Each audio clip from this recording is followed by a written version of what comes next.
আমরা মোবাইল ব্যবহার করি, কিন্তু কখন যে মোবাইল আমাদের ব্যবহার করা শুরু করে বুঝতেই পারি না। কখনো কি ভেবে দেখেছেন, শুধু 5 মিনিট ইনস্টাগ্রাম আর ফেসবুক দেখতে গিয়েছিলাম আর হঠাৎ করেই ঘন্টা 2 কেটে গেছে? এটা কাকতালীয় নয়, এটা হলো ডিজিটাল অ্যাডিকশন, যেটা নীরবে আমাদের মন ও শরীর ও সম্পর্ক ধ্বংস করছে। আজকে আমরা জানব মোবাইল আসক্তির কারণ, ক্ষতি ও মুক্তির 5টি উপায়।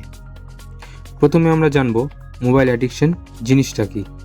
মোবাইল অ্যাডিকশন মানে বেশি সময় ফোনে থাকা নয়। এটা মানে বারবার ফোন হাতে নেওয়া, অপ্রয়োজনে স্ক্রোল করা, ঘুম থেকে উঠেই ফোন খোঁজা, আর ফোন না পেলে অস্থিরতা।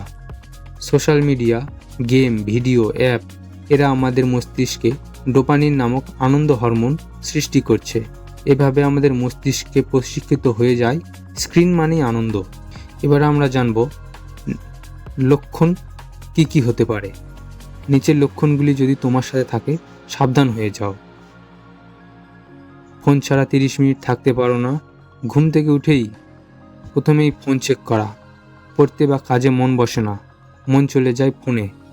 যখনই ফাঁকা সময় পাও, রিল দেখতে চলে যাও অথবা ভিডিও। ফোন বন্ধ থাকলে অস্থিরতা লাগে। যদি এর মধ্যে 3টি বেশি তোমার সাথে মিলে যায়, তুমি আসক্তিতে রয়েছ। এখন আমরা জানব মোবাইল আসক্তির ক্ষতিকর দিকগুলি। এই আসক্তি শুধু সময় নষ্ট করে না, বরং এটা ধ্বংস করে মনোযোগ।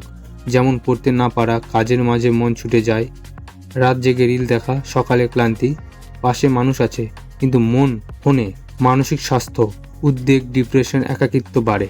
শারীরিক সমস্যা, চোখের চাপ, ব্যাক পেইন, মাথা ব্যথা।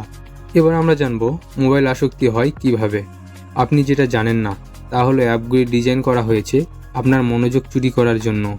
Infinite scroll, auto play, push notification, algorithm, এই শব্দগুলি মানে তুমি থামতে পারো।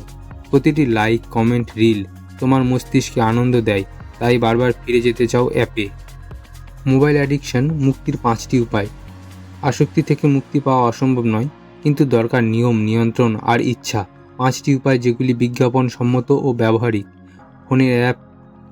প্রথমত, ফোনের অ্যাপ স্ক্রিন টাইম লিমিট করা। সকালে 1 ঘন্টা ফোন মুক্ত থাকো। ঘুম থেকে উঠেই ফোনে নয়, তার পরিবর্তে মেডিটেশন এবং ব্যায়াম করো। খাওয়া দাওয়ার সময় ফোন নিষিদ্ধ করো।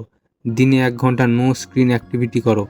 পুরো একদিন সোশ্যাল মিডিয়া ও ভিডিও থেকে দূরে থাকো।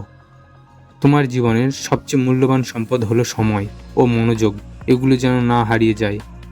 তোমার জীবনের সবচেয়ে মূল্যবান সম্পদ হলো সময় ও মনোযোগ, এগুলো যেন হারিয়ে না যায় বিনা অর্থে স্ক্রিনের পেছনে। ডিজিটাল থিং তোমার সহকারী হোক, প্রভু নয়। যদি এই ভিডিও তোমার উপকারে আসে, তাহলে অবশ্যই বন্ধুদের সাথে শেয়ার করো। তোমাদের মতো আরও কেউ মুক্তি পাক ফোন থেকে।